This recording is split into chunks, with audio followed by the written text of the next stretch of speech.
روایت لکھی ہے دیلمی کے حوالے سے، فرمایا کہ ایک انسان کی موت کا وقت جب آتا ہے اور فرشتہ اس کی روح قبض کرنے کے لیے جب آتا ہے اور وہاں یا تو مرنے والا خود یاسین پڑھ رہا ہے یا کوئی وہاں بیٹھا ہوا یاسین پڑھ رہا ہے، تو ملک الموت واپس اللہ کے پاس جاتا ہے اور یہ کہتا ہے کہ اللہ وہاں یاسین کی تلاوت ہو رہی ہے، تو یاسین کے جتنے فرشتے تو نے پیدا کیے ہیں وہ سارے فرشتے اس مرنے والے کے پاس موجود ہیں، میں اس کی روح کیسے قبض کروں؟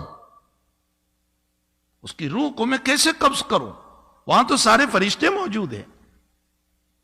تو حدیث شریف میں جناب رسول اللہ صلی اللہ علیہ وسلم نے فرمایا کہ اللہ جنت کا داروغہ، جو جنت کے اندر اللہ تعالیٰ نے بنایا ہے سیکیورٹی گارڈ، اس کا نام رضوان ہے۔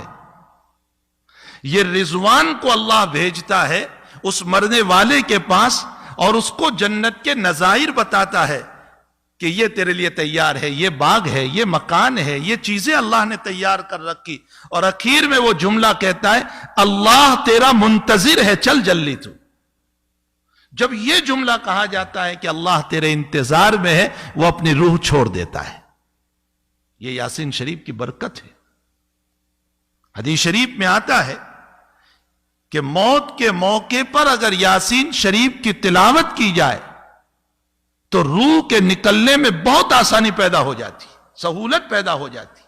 اس کی وجہ یہی روایت ہے کہ اس موقع پر فرشتے کی آمد پر رضوان کی آمد ہوتی ہے اور اس کو جنت کی بشارتیں سنائی جاتی ہے، جنت دکھائی جاتی ہے، جس کے نتیجے میں وہ تیار ہو جاتا ہے آخرت کی طرف اور وہ رغبت کرتا ہے آخرت کی طرف۔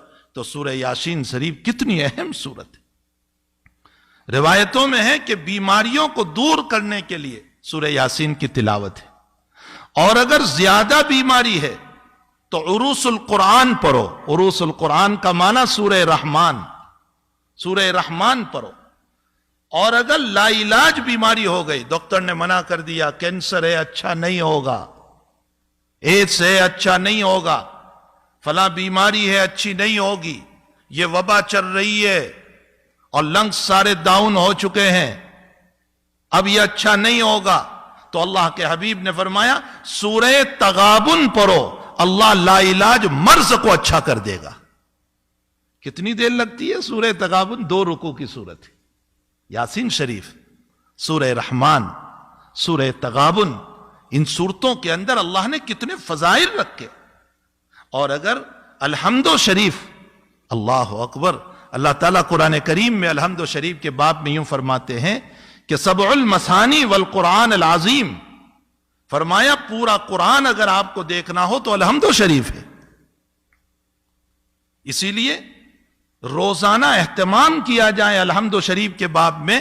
مجدد الفسانی رحمت اللہ علیہ فرماتے ہیں کہ جیسے تیل ہوتا ہے، پیٹرول اور ڈیزل، یوں ڈالو اور بھڑک اٹھتا ہے، فرمایا سورہ فاتحہ وہ ایندھن ہے کہ یوں پڑھو گے اور اللہ تمہیں شفا دے دے گا، بشرطے کہ سچے دل سے پڑھو، یقین ہو اللہ تعالیٰ پر۔